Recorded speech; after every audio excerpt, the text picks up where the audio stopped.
Welcome to the MamasteFit Podcast. In this episode, I'm going to be sharing my pregnancy loss stories in honor of Pregnancy Loss and Infant Loss Month. So this may be a triggering episode for you if you're feeling more sensitive about it. I won't be offended if you don't want to listen to this episode, but my main goal is to help to remove the stigma of pregnancy loss so that you can know that it's not your fault. Welcome to the MamasteFit Podcast. This is Gina, perinatal fitness trainer and birth doula. And I'm Roxanne, labor and delivery nurse and student midwife. And this is the MamasteFit Podcast, where we empower you on your prenatal fitness, birth, and postpartum return to fitness journey. Our podcast shares how to move throughout your pregnancy to stay strong and comfortable, because pain is not a requirement of pregnancy. Understand the science of birth and how to approach recovery after birth. We share our personal experience as mothers navigating this stage in our lives, plus our professional expertise as birth workers and fitness professionals. Our goal is to help you feel confident as you navigate the perinatal timeframe for an empowering pregnancy, positive birth, and postpartum journey. We are glad to have you with us on this journey and that you have chosen us to support you. Welcome to the MamasteFit Podcast. Today, I'm going to be talking about my own pregnancy loss story. So I had 2 back-to-back miscarriages between my first and my second kid. And so I want to help kind of de-stigmatize pregnancy loss. For a lot of us, if we have a loss, we may not tell anybody because maybe you didn't even tell anybody that you were pregnant, or maybe you did tell people that you were pregnant, but you didn't exactly put out like a bulletin to let everyone know that you were no longer pregnant anymore. And so there can be some stigma with it where you feel like maybe it was something you did or this is something that you should be ashamed of. And so I want to spend this episode sharing my own story, kind of how I approach recovering from pregnancy loss, how I manage working within this perinatal time space while dealing with my own losses, because that's something else that I've been hearing more about is, well, how do I keep supporting this community while I am navigating my own loss? And then how we can kind of approach supporting somebody while they have a loss, and then also supporting others if you are dealing with your own experience. So let's start with my pregnancy loss story. So I just kind of always had this vision for myself that that's just something that happened to other people. And I think we all kind of have that. We're like, that bad thing happens to people that are not me. Really tragic. Always. Tear. So sad. But it was like, that's something that doesn't happen to me. Though that I don't have pregnancy losses, even though 1 out of 4 of us will have a pregnancy loss. And it just felt like something that was really uncommon, even though it's a really high percentage, because nobody talks about it. Nobody talks about the fact that they had a loss. And I really realized that after I had my first pregnancy loss, because a lot of my friends were like, oh yeah, I had a pregnancy loss, but I told nobody. And so it was this thing that just felt very far away from me because nobody was talking about it. And I just kind of had this like protective instinct to be like, I am like invincible, like nothing can harm me.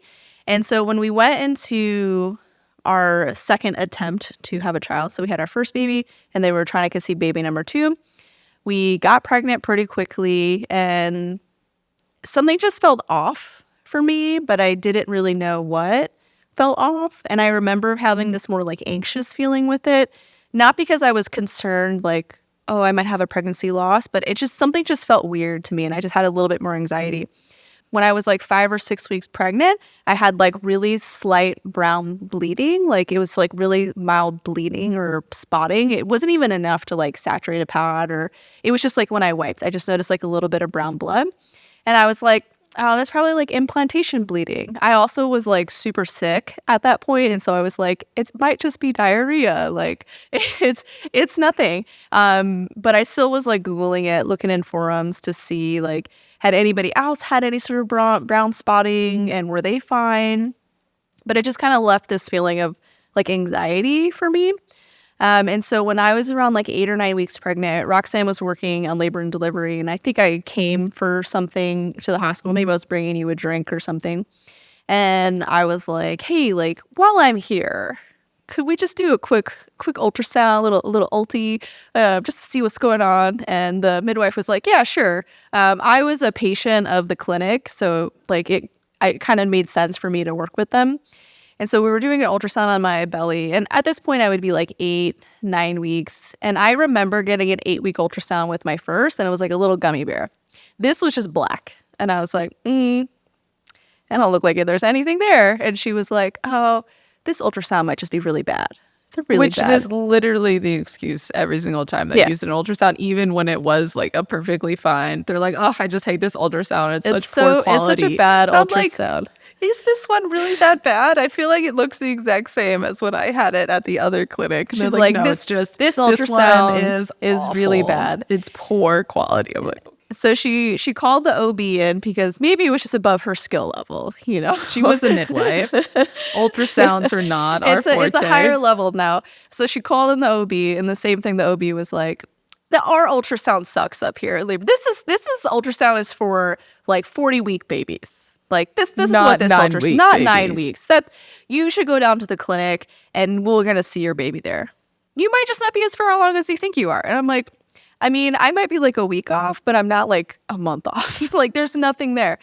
So the next day they like got me in really quick, and I came in for an ultrasound, and I think we did a vaginal one, and it was the same thing. There's nothing. And she's like, well, maybe you're just not as far along, because now we can't use the excuse that it's the ultrasound. Now it's, well, maybe you're just not as far along as you think you are. And I'm like, I don't think I'm that far off. But they did see like a little like bubble, which was like the yolk sac. I'm forgetting the terminology, but they didn't see like a fetal pole or something that let them know that there was something growing in there. And I was like, this is questionable. I don't think that there's a baby. I think I might have had a missed miscarriage, which means that at some point in the past month, this pregnancy stopped being a pregnancy, and my body was just like, doo-doo-doo, and just kind of continued on its merrily way. I was having symptoms. I was nauseous. I was fatigued. I was dealing with all the first trimester stuff without a fucking baby in my belly. Like, that was some bullshit. Right. And that actually impacted me in future pregnancies, because whenever I had first trimester symptoms, I couldn't rely on that as a cue to let me know that things were normal, because I had them and they were not normal. So we went back for a few more ultrasounds because they were like, well, it seems like this might be a missed miscarriage. And they were really compassionate. And I am so appreciative for the OBs that were helping to support me. Like, they were all like incredibly kind. They weren't dismissive. And they were like, if you feel like you need some more time to like process this, or maybe something will show up next week, like let's give it some time. And I was like, yeah, for sure. My baby's just hiding. You suck at ultrasounds. That's the problem. I thought OBs were high top notch, but you're a resident, and that's why you don't know how to use an ultrasound. You're not an ultrasound tech. That's the problem. So I like convinced myself, even though I knew deep down that this was a missed miscarriage, that it was because they were really bad at ultrasounds. They didn't know what they were doing. And then I had MFM helping me. Like the next appointment, I was like, okay, well, maybe it's me. Maybe I'm the problem. You're not the problem, but Yeah, so I went in for like 2 or 3 more ultrasounds. And so I think by the time I was like 12 weeks was when I was like, all right, guys, I don't think a baby's going to appear. I think the problem is not the ultrasound, or that the baby's hiding, or that you're bad at doing an ultrasound. I think the problem is that there is just no pregnancy. And for whatever reason, my body didn't recognize it. So they gave me the option where like, well, we could either do a D&C, or we can give you some medication and you can just take it at home. We'll give you some painkillers, and then you can just pass your baby at home. And if you need any support after that, you just come see us. And then after the fact, we want you to continue to receive care from us. So I was like, well, I think I'd rather just do this in the comfort of my own home, and took the medication. My mom took my oldest for the night, and then we went home. I took the pill. I didn't really know what to expect. Like, I didn't really know what it was supposed to be like, but I remember labor from my first, and I was like, if this is labor and there's no baby, I don't want to experience that. So I was like, give me those pain meds. And so the pain meds, I can't remember what it was. I think it was probably like, I don't remember, but it just made me feel very fuzzy, and I didn't really feel much. And I felt like some cramping, there was some bleeding, but overall I just felt like really numb to it all. Maybe it was because of the painkillers, but I just kind of like detached myself. And I had some time to like detach myself from the pregnancy, because it wasn't, I just woke up bleeding one day. It was, I had one ultrasound, and then I had another one, and then another one. And so I had like a 2-week period to really just kind of like process and accept that this was not happening. I didn't know what to expect in regards to the actual miscarriage portion. And I think a lot of folks like say this as well, where they didn't know what to look for or what was going to happen. And so I had cramping, I had some bleeding, and then I passed like this clump of tissue. And I didn't know what it was. And I was initially like, oh, I'm going to pass more stuff like that. Like, that's my uterine lining falling off in clumps is what I initially thought it was. Because I didn't know. I didn't Google what does a miscarriage look like. And so I passed this like initial clump of stuff and it looked really weird. And I like kind of poked at it in the toilet. And I was just like, I think there's going to be more stuff like that. Flush. Hindsight, that was the baby. That was whatever that little gestational sac and stuff was. I just flushed the baby down the toilet or whatever it was at that point. And I'm sorry for our listeners if like my recapping of the story feels like really dismissive and detached, just because that's how it felt for me in the moment. And so I was like, well, shit. Like the next day I was like to my husband, I'm like, I think that little clump of tissue that I passed was like the baby. And I just flushed it down the toilet. I don't know what I would have done. I probably would have put it in a plastic bag and like brought it to my provider or something. I don't really know what I would have done with it. But I probably would have flushed it down the toilet if I had known. And so for anybody that is going through a loss, I don't know if that's how it is for everybody, but that's what it was like for me with like an early, because I was like 11 or 12 weeks at this point and there was no baby developing. It was like this little clump of tissue that was really different. It wasn't like a blood clot. It was like a substantial size. And yeah, I just was like, what is that? That's weird. And just flushed it. So that was sad to look back on.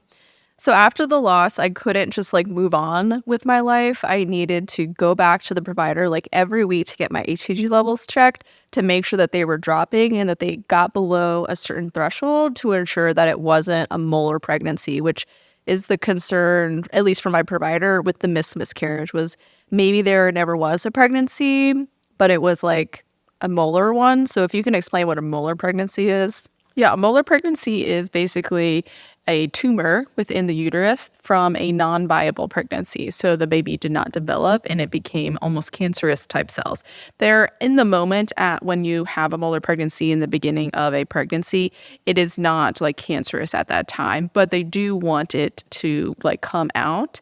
And usually sometimes with the medication that they give you, you can't pass the entire molar pregnancy. Sometimes they have to go in and kind of like scrape out the rest. But the only way that we would know that it was not a like early or missed miscarriage versus a molar pregnancy is ensuring that those HCG levels, which is the hormone that your body produces during pregnancy from like the placenta and all of those things, is for that to go down. If it continues to stay elevated or it doesn't drop as fast as we would expect, that's when we would think maybe this is potentially a molar pregnancy and we would investigate further and then move towards a D&C to kind of continue removing the rest of the pregnancy. If it's left there, this is when there's like a small chance that it could develop into cancer, which we would like to avoid cancer at any time if we possibly can. So that's what usually the treatment for molar pregnancies are. So I did not care that could be a potential thing, and I wanted to get pregnant again right away. So even though I was supposed to wait to, not because like my body needed time or anything, it was really just to make sure it wasn't a molar pregnancy. My husband was getting ready to deploy and I wanted my kids close in age. And so I was like, it's fine. It's not a molar pregnancy. Like, we're just going to start to try to conceive before he leaves. And then when I go to my appointment and my levels go up, it's because I'm pregnant. Spoiler, I did not get pregnant during that time frame. He deployed and I was still not knocked up. And so the universe was like, no, bitch, we will be doing this treatment plan. And so my levels did go underneath the threshold that they needed to be. And I just continued on my happy self with one child for several months while he was deployed. During that time, though, I had quite a few people ask me, when am I going to try for baby number 2? Like, she needs a sibling. Like, she's so cute and amazing. You need more kids. And I was like, yeah, thanks. Like, I appreciate it. And so that kind of became something for me to like never assume somebody's like reproductive plan or their family plan, because you don't know what it is that they're going through, like with either fertility issues, like maybe they're dealing with losses. This was like stuff where I was like newly had a pregnancy loss, and people were like, oh, like she really needs a sibling. And I'm like, I'm trying here. Like, and so for me, that I never want to ask anybody what is their plan, like, oh, how many kids do you plan on having, unless it's somebody that I'm like close to. And I feel like I can have that conversation, but I'm not going to ask a stranger. How many more kids are you trying to have? Because they could be, again, having a loss or going through something. And unless I'm willing to have that deep conversation with them, I shouldn't be asking that question. And a lot of people, not willing to have a lot that of people deep are not trying to conversation? have a deep conversation with me when they're like, oh, she needs a sibling. And I'll be like, yeah, I know. I had a miscarriage. I tried. Like, oh. Well, you should then. If somebody asks you that question, yeah, we gonna have a combo. You're either you just had a loss, you're struggling with fertility, like you just say it, and you make it awkward for them because they made it awkward for you. So it's just going to be an awkward situation for everyone. I know. Yeah, it got really awkward a few times. Most of the time, I'd be like, oh yeah, haha. I'll get right on that. So my husband deployed. I dealt with a bunch of people asking me about my like family planning plans, and then he came home and I was like, let's go. But he was still in a job that he was frequently gone, so trying to time my ovulation for like him being home was pretty challenging. And so it took us a few months to like finally conceive, and then we got it, and I was like, all right, I feel super anxious, but it's cool. I like went to my OB and immediately got blood work done to like confirm pregnancy. And then the next day I started bleeding, and I was like, this seems not normal. I don't think you're supposed to do this. So I actually was in the gym with a client, and I wiped, and it was just like bright red blood. And I was like, I don't know. I think, Gina, you sent me a text, little texty text about it too. And I was like, we don't love that. Nah, that's not a good sign. I was like, it could be fine. Yeah, so I drove to the ER, and we live on, my hospital was on base, so it was like a 45-minute drive, and I actually got pulled over on the way. Oh my God. Because you crest this hill and you come down the hill, and it's, unless you're like slamming on your brakes, you just pick up speed. It's a really steep hill. And the speed limit is like 35 or something really slow. And I was like 55 because like I was just like, I'm fucking sobbing, like, and this poor like kid pulls me over because on base the police officers are soldiers, and so this like 18-year-old MP pulls me over, and he's like, ma'am, and I'm just like, ah! And he's just like, oh God, what is happening? He was like, oh, I'm going to get one today. Yeah. I'm going to give out a ticket. And I'm just like, and he's just like, kidding. oh my God, are you okay? And I was like, I'm just trying to go to the hospital because I think I'm having a miscarriage. And he's like, okay, have a good day. And like, have a good day. He might not have said had a good day, but he was like, I'm going to remove myself from this situation. I'm just a child. He's like, just drive a little slower. And like went back to his car and was probably just like, I hope he thinks about that moment every time. And so I just like kept driving and made it to the ER, and I had my daughter with me. My husband met me there, and the nurse in triage, super nice. She was like, how many pregnancies have you had? And I was like, 3 to include this one. And she's like, okay, well, how many, like, I think she asked like how many losses or like live births or whatever. And I was like, well, I guess counting this one too. And she's like, don't count yourself out. And I was just like, bitch, we both know that there ain't no fucking baby anymore. Like, I appreciate your optimism, like, but we both know. But I guess like it could be fine too. Yeah, like you've bled twice now. And you've been fine, you lucky duck. How dare you? Shocking. How dare you? There's a lot of blood still. Yeah, so I also was wearing white leggings of all the days. You've never worn white leggings. I'm just fucking bleeding through these pants. And it's just like, whatever, I guess, at this point. So she was like, don't count yourself out. champ. And I was like, Verbatim. we both know that I'm out. So I sit and wait in the ER for a few more hours because I am not a priority. Like, what are they going to do? Well, what are they going to do? Nothing. And then we made it to see the ER doctor, who was a complete fucking asshole. So at this point, all of my losses and managing of this, I've had incredibly compassionate providers, because they're doctors, OBs who were like, in this field. we're giving you space, we're supporting you in this. And even the nurse was like really nice. And then the doctor was just like, walks in with my chart. He's like, okay, you came in on Friday, you had a positive pregnancy test, now it's negative. What are you here for? And I'm like, I guess a miscarriage, bro.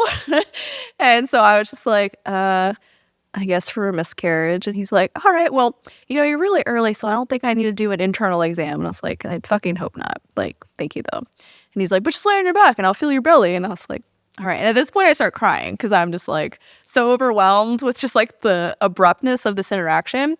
And he's like, well, don't be sad. Like, my daughter's had 4 miscarriages and she's got a bunch of kids now. And I was just like, thank you. That was so comforting for me to know. Like, I appreciate it.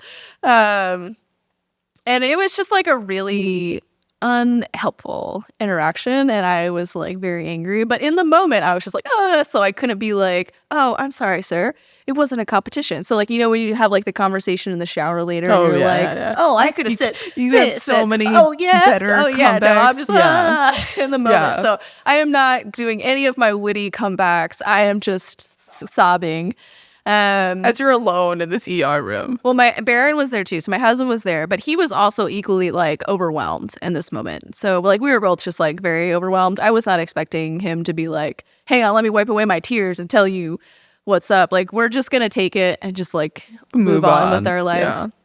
The good news was after that, I did get my referral back to my OB, and it was incredibly compassionate care. After that, my primary care provider was like, hey, I know like you may have heard the standard was 3 losses before we can do blood work. That's stupid. You've had 2 now back to back. Like, we need to start figuring out what's going on. Like, there's no reason why you have to have another pregnancy loss before like we're going to offer you care. And I was like, hell yeah. So we did a bunch of blood work. We were starting to do the workup for fertility because like, well, if I needed to go to fertility, at least we're ready to go instead of having to delay it another month. And we found out that my thyroid antibody levels were super elevated. And now this could have correlated to my losses or not. Who knows? But elevated antibody levels could be associated with recurrent pregnancy loss. And this was something that she had found in her research. And she was like, I looked it up for you. And this seems like this could be the reason why. So like we need to do something to help get your antibody levels down. And so she prescribed me medication for my thyroid, and I got referred to the OB for MFM. Or no, I didn't get referred to yet. That was when I got pregnant. So I started taking medication, and then I did like the autoimmune paleo diet to help lower my antibody levels. Again, was it the medication? Was it the diet? I don't know. Combination of both. But my levels plummeted. They were super like back to where they're supposed to be. And then we conceived the very next cycle. So I had loss, cried a lot, and then got pregnant. So I had I had a very short period of time to really process like what was happening. Let's take a break from this week's episode to hear about our podcast sponsor, Needed. Needed is a nutrition company that specializes in optimizing nourishment for the perinatal timeframe that both Roxanne and I have utilized during our pregnancies, postpartums, and I utilized before all of my pregnancies in my conception phase as well. With my history of pregnancy loss, it was really important to me to try to set the conditions as best as possible in my favor, and Needed's Conception Bundle was really helpful for me to do that. Needed's Conception Bundle has one for your male partner in addition to you, and in the female bundle, it has egg quality support in addition to CoQ10, both designed to help support your egg quality and support your fertility. Needed's Conception Bundle helped me to prepare my body for pregnancy to, again, set the conditions as best as I could in my favor, while acknowledging that there was going to be a little bit of surrender that needs to happen with every pregnancy. In addition to their conception bundle, I love their prenatal vitamins, their collagen, their vitamin D, and they have so many intentionally designed products that I would highly recommend to you during your pregnancy and in your postpartum. You can check them out at thisisneeded.com and use our code MamastePod to get 20% off your order. Once I got pregnant, I was incredibly anxious. Valid. Shocking, I know. I'm incredibly anxious because I had no confidence in my ability to carry a pregnancy at this point.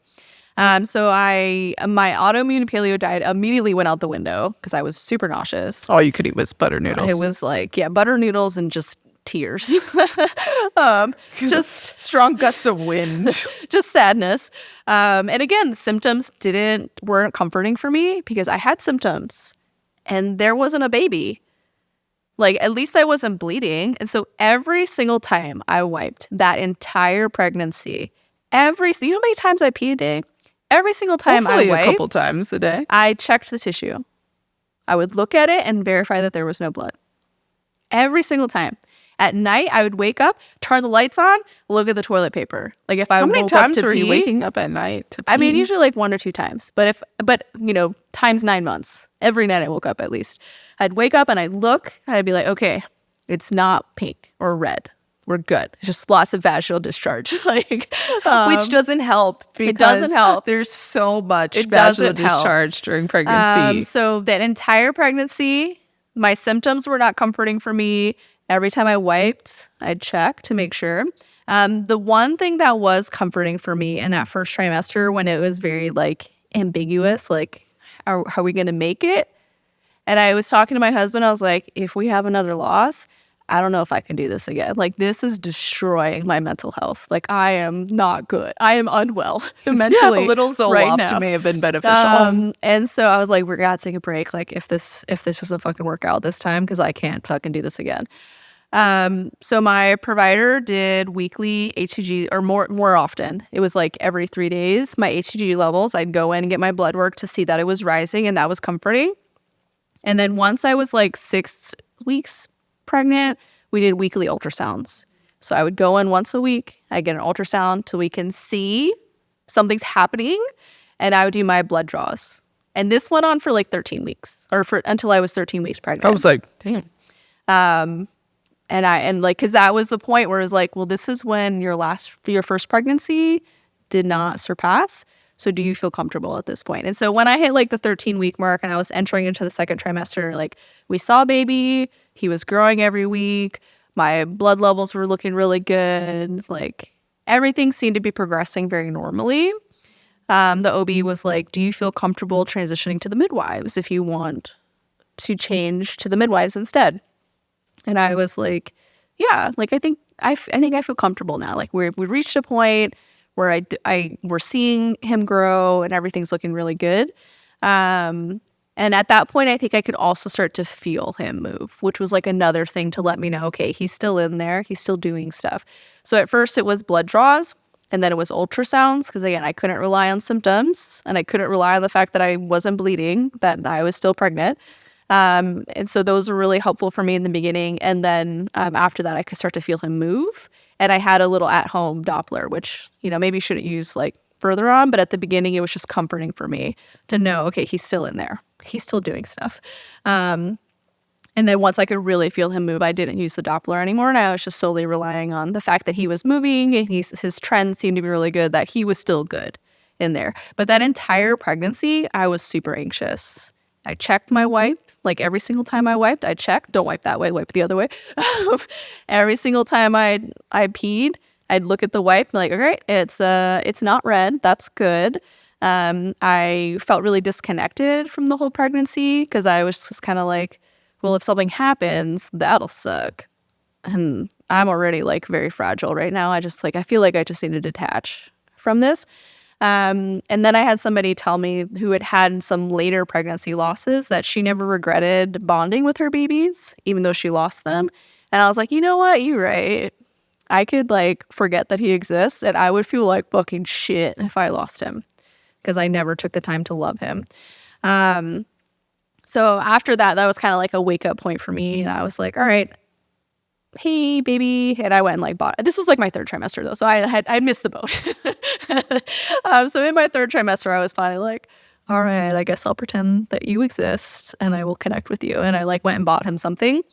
And then that was also like COVID time. And so I was like, oh my God, like you had a lot of stress. There's so much disease happening. Like everyone's dying. Like I'm going to have nobody in the hospital. And so we switched to home birth that time. And that's like a whole nother story. But that pregnancy after loss was incredibly challenging for my mental health. And even now, sometimes like my son who's the pregnancy that was, he's my most anxious child. And I'm like, oh my God, it's because of me. Like I was anxious that whole pregnancy and that's why you're anxious. I was putting all my anxious vibes on you. And then my husband's like, please calm down. It wasn't your fault. I think it's just his personality. And I was like, because of me. All your fault. 100%. It is all my fault. Everything is my fault. So pregnancy after loss was incredibly challenging. But I will say the pregnancies after that one were much easier mentally. Maybe it's just the boy. Maybe. I don't know. I just felt like I was in a better space. And I think it was more that I had surrendered to the possibility that things will not work out the way that I want them to. And so in my first trimester for the next 2 pregnancies, I got ultrasounds so that I can see the baby like every week. I was like, all right, you still exist. We cool. And then once I kind of like decided to stop doing ultrasounds, I had a fetal Doppler and I was listening and I was like, all right, you exist. You're still alive in there. And then once I could feel them move, I was like, all right, cool. But every ultrasound for me created a lot of anxiety, which was maybe bad about getting a weekly ultrasound in my first trimester. But it also was really reassuring for me. And so I didn't want to not get them because it was really helpful for me. And then every milestone was like a really big deal. Like, okay, I made it to my anatomy scan. Okay, you good. You good at my anatomy scan. Okay, now I'm at my 3rd trimester. You're still in there. Cool. And like, all right, now we're at 37 weeks. You can come out now. But my next 2 pregnancies after the pregnancy after loss, I felt mentally much better. I was still checking my like wipes, but not as like obsessive with it. I just felt like more at peace with the pregnancy. And I also think I just felt a little bit more confident because I had a successful pregnancy that it's possible to like have a baby. And so for people that are dealing with their first pregnancy after loss and feeling really overwhelmed with it, for me, and I would be curious to know if other people had the same experience, for my subsequent pregnancies, they felt mentally easier. Like they didn't feel quite as overwhelming because I had that one pregnancy, that one successful one in between. So that is my pregnancy loss story. I had 2 back-to-back miscarriages in between my first 2 kids that were really different from one another. One was a miscarriage, and it was like a whole different process. And the second was just like a spontaneous loss, like the day after I got a confirmation via blood test. So it couldn't even be someone to be like, oh, well, you didn't actually see a positive pregnancy test. I'm like, no, there was a blood test that was positive. Yeah. It was a real pregnancy. We call those complete miscarriages. That happened in between my first 2 kids. The pregnancy after the losses was incredibly mentally challenging. I also suffered postpartum with the most anxiety that I've had out of any of my postpartum periods because I was so scared about something happening to him that I sought therapy, and that was super helpful for me. But then the subsequent pregnancies mentally were not as overwhelming. Like there was still some little things for me where I was like, I need this reassurance. But overall, I just felt like much more at peace, and I felt like I had surrendered to the possibility of things not being the way I want them to be. And maybe it was just because I was getting older. I was experiencing motherhood a little bit more. I'd had 2 pregnancies or 2 births at this point where you really can't control things. So I was just in like a different mental space at that point, and they felt different. It felt better for me. So it's not like if you have a pregnancy loss, this is how it's going to be every single time. Like the first one was really hard, and then it didn't feel quite as bad for the next 2. But during all of this time, I was also creating MamasteFit and working in person with birth clients, with pregnant clients, people that were conceiving after I did my first pregnancy, had given birth by the time we conceived my son. And so this was like a really long period of time where I was just like, everyone else is getting fucking pregnant and having their fucking babies, and I'm over here just fucking bleeding out of my vagina every month. Like, what the fuck? And so it would be really easy for me to be like, fuck you, I can't be in this space. And I know that there are people who are like, they just, there's a point where they're like, I need to remove myself from these constant reminders of how I'm failing. And I just decided that there was enough joy in this world for all of us, and that if somebody else has the experience that I want, it does not mean that I can't also have it. I may not have it right now, which I would really like to do, but there's enough for all of us. And I kind of just like hung on to that abundance mindset of like, just because she got pregnant and had her baby in between the time that I had a successful pregnancy, it's okay. Like, it's fine. And there was moments where it was definitely harder. I think like at births, it was like a little bit more challenging for me. But overall, I was like, well, I'm really happy for you. I know. And I, of course, was like pregnant. And you got pregnant. I was pregnant. And then Gina announced her first loss of pregnancy. And I was like, we're going to be pregnant together. And then I was like, now I am the only one. I know. Were you pregnant? So, because I'm trying to think of the timeline in my head. You were pregnant before I was. And yeah, we were like super excited. We were trying to figure out like how we were going to do birth support, because like I was going to be like super pregnant, and then you were going to be like a little bit postpartum, and we were trying to figure out like who was going to watch your baby while you were supporting me at my birth. Yeah. Because we wanted our mom to be there. And so we were trying to figure all this out. And then I was like, JK. Yeah. And then you have this like beautiful birth at the hospital, and I'm like, it's fine. Motherfucker. No, I will honestly say, like, I did not feel feelings of like jealousy or resentment to people that were navigating this phase of life. Yeah. Because I just kept telling myself there's enough for all of us. There's enough babies out there for all of us. I did feel so weird during that entire pregnancy, though, because I was like, I don't want to like rub it in her face. Yeah. Which I felt like, don't you complain a single moment. I know. I'm like, my pubic bone is ripping in half, but Gina would kill for this. And I'm like, it's fine. I'll take a pubic bone if that means I'm pregnant. Gina missed my baby shower because she was supporting a birth for like one of our really good friends. And I was like, it's honestly fine. She doesn't need to be here. She doesn't have to come to the baby shower, even though I'm really sad without her here. So that becomes like the other side of things, of like being the person that is having the experience that you know somebody else wanted to, and how to navigate that. Because like we have so many friends that have miscarriages. Like it's such a common thing. And then being in that space ourselves, be like, well, how do I talk about some of the discomforts that I'm having, or my things that I don't love about this experience?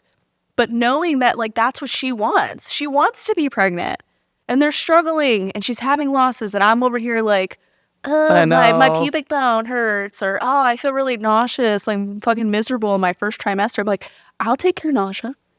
I'll take it. But so it's like, we like, and so then it becomes this like kind of tiptoeing around somebody of like not wanting to like offend them, but wanting them to still be a support for you. Yeah. I don't have like a perfect answer on how to. I think everybody is also it. different on their like experience. Some people would rather you just not tell them anything, and find someone else to support you through your pregnancy. And I think that that's okay to recognize in yourself, like while you are like my best friend, or while you're my sister and family member, and I love you and I'm happy that you're having this experience, if you could choose someone else to talk about it with until maybe I'm also on this journey with you, I would appreciate that. And I think like different people have different experiences with that like someone may feel okay to like share your joy with you, whereas someone else maybe doesn't need to share their joy with you at this time because they're still working through it. And I think that like with like pregnancy loss, infant loss, any sort of loss, everyone grieves very differently for it. Even with my own losses, they were really different from one another too. Everyone kind of experiences it differently. So it's also like understanding like there is no perfect answer, and no matter how hard you try, you likely are going to say something wrong. And the other person will get offended. And that's not necessarily like you did it on purpose, but it's like we're all trying to navigate this same journey. I do really like the one Instagram couple who did lose their pregnancy in like a late trimester, and all of their sharing right now of their grief and how they worked through it in like a way that's very authentic to them. And I love watching them because it does remind you that everybody does go through this differently, because I feel like even the two of them show different perspectives of how they went through it and how we can still be sensitive to their experience, but know that their experience is still unique to them. And we just have to be sensitive to everybody's. Like some people, their pregnancy loss, they're like, well, we'll just try again, and they move on with it.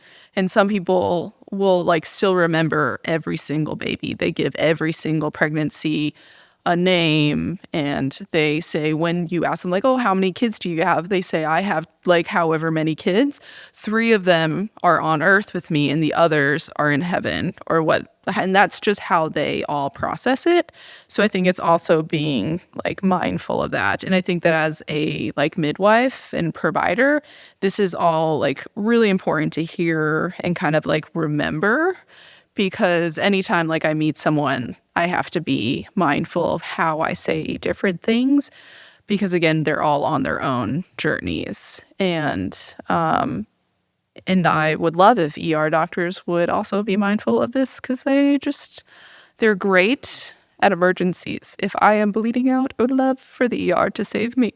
If I have a broken bone, please address it. If my baby is choking and not breathing, yes, I will come to the ER.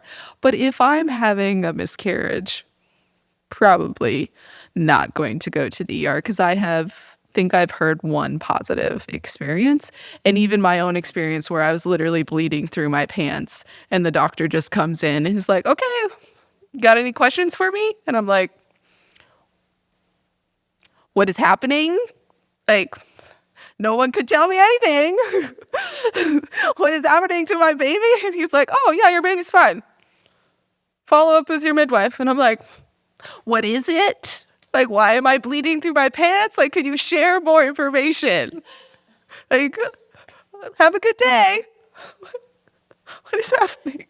Yeah, I put your referral in. OB will call you tomorrow to schedule an appointment. Thank you. Cool. So it's just like, it's not, and I think maybe it's just like what they see in the ER is vastly different. And like, I understand that there's really nothing that they can do for you there. But like labor and delivery doesn't take care of patients under weeks 20. So it's a wide range of pregnant people that you're still seeing in the ER. So I feel like that is also a thing that needs to be addressed, or like have like a separate place. Yeah. That like has the compassion for the pregnant people. I will say, like, when I reflect back on my ability to support people on this phase of life while navigating my own loss, I only had one loss at that point. And so I think I like told myself, what are the chances of another one happening? Yeah. That was my one. That was my check the box. That was my check the box. All right, I had my loss. And I think I just had told myself, you're not going to have another one. You're just going to have to wait till your husband gets home and you're going to have the same experience. And I think that's why I was able to approach it with a really positive and like loving abundance mindset. If I had had 2 losses in a row and then was supporting a bunch of people who were pregnant, I don't think that my mental state would have been as well, or had multiple losses in a row. So I don't want to dismiss anybody or feel like anybody who has not been able to continue to support this phase or be okay, that there's something wrong with them.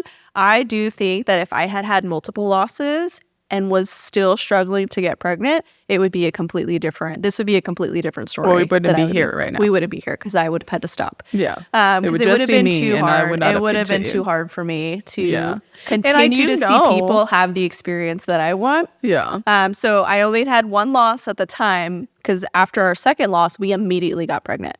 And so there really wasn't much of a window there for me I was just like still processing it when we found out that we were pregnant again.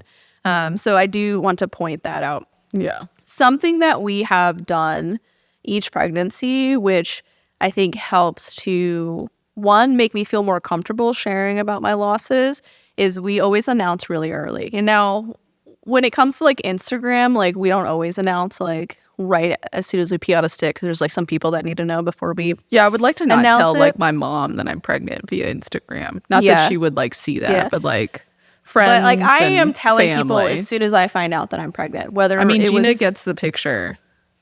yeah, just here you go. Immediate. So I am telling people right away, and this is my personal preference. I don't want to keep it a secret because I want people to celebrate from the beginning, because I've had losses. And I was so thankful with both those losses that I told people. Because then after I was dealing with the miscarriage, I had people to talk to.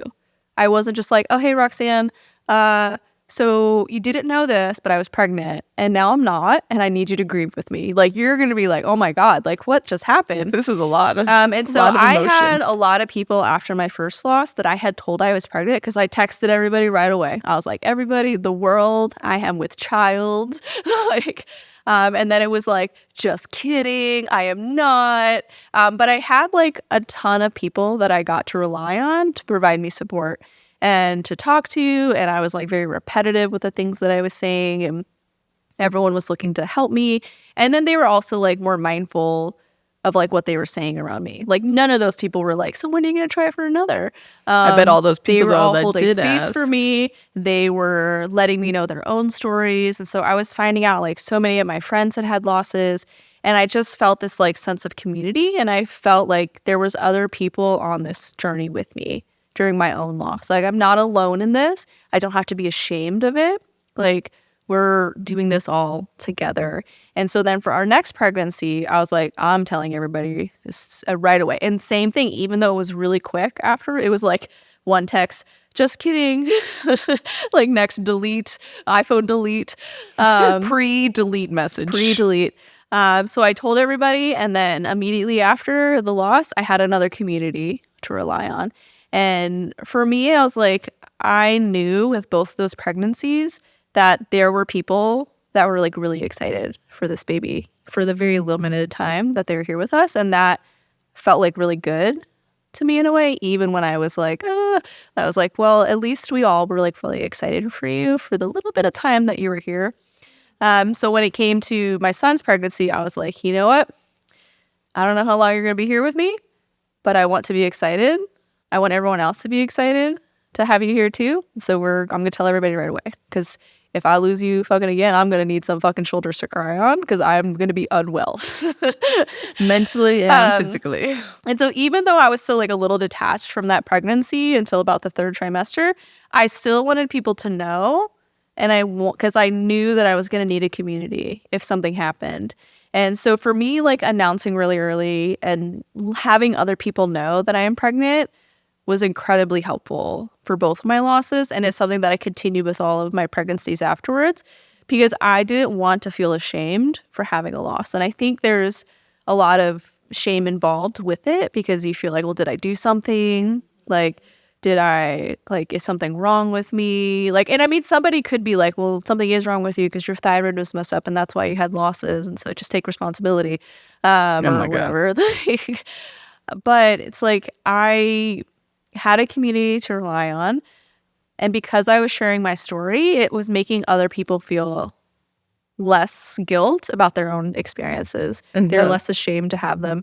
And it can be hard to have this like really heavy conversation with somebody too, of like, hey, I had a pregnancy loss. I'm unwell. I'm not doing well right now. And to rely on them and to give them that burden of, I need you to grieve with me. I need you to shoulder some of this too. It's really hard to do that to somebody else. But I think that people want to do that for you. Like, obviously, if I'm like trauma dumping on you, you might be like, hey, Gina, I need a moment, please. But if I spread that out over like 20 people, it's not so bad. We could all work on this together. Therapy was great after my second pregnancy. Or I guess it depends on which one you count as second. But after my son, therapy, highly recommend. It was very, very helpful for me. So if you are navigating this month and you're either dealing with your own pregnancy losses, dealing with your own infant loss, or worried about it, maybe you saw other people dealing with them and it's scary. Like, there's a lot of unknown when it comes to navigating a pregnancy, navigating your birth. And we can really only do as much as we can to set the conditions in our favor. But there's still like a lot of surrender that needs to happen. And that was something that I really learned for my last 2 pregnancies was there's really not a lot that I'm going to be able to do to prevent this. I can do as much as I can to prepare and to be as healthy as I can and to set myself up as best I can. Like I was working with my provider to make sure we were checking my thyroid levels. We were adjusting my medication dosage. I was exercising. I was trying to eat as healthy as I could to help support a healthy pregnancy. And, you know, I had 2 or 3 more healthy pregnancies after the fact. But if I had a loss, it still wouldn't have been my fault. Like even if I did all the right things. And I think letting go of that control can be really challenging during pregnancy because we want to do everything right and we want to have this specific type of birth and we have this vision for ourselves with motherhood, but it doesn't always go the way that we're hoping it to. And being able to surrender to that unknown is really hard to do and something that I would recommend working on if possible. But if you do have a loss, it is not your fault at all. And I want you to know that we're here for you, if so. Thanks so much for listening to my pregnancy loss stories. I hope that hearing my stories helps you to feel a lot less alone if you are dealing with your own losses and know that we are here for you in any way that we can be. And this podcast is sponsored by Needed. Needed is a nutrition company that focuses on the perinatal timeframe that both Gina and I have utilized throughout our entire past 5-7 years. And if you want to check them out, head to thisisneeded.com and use code MamastePod to get 20% off your first order.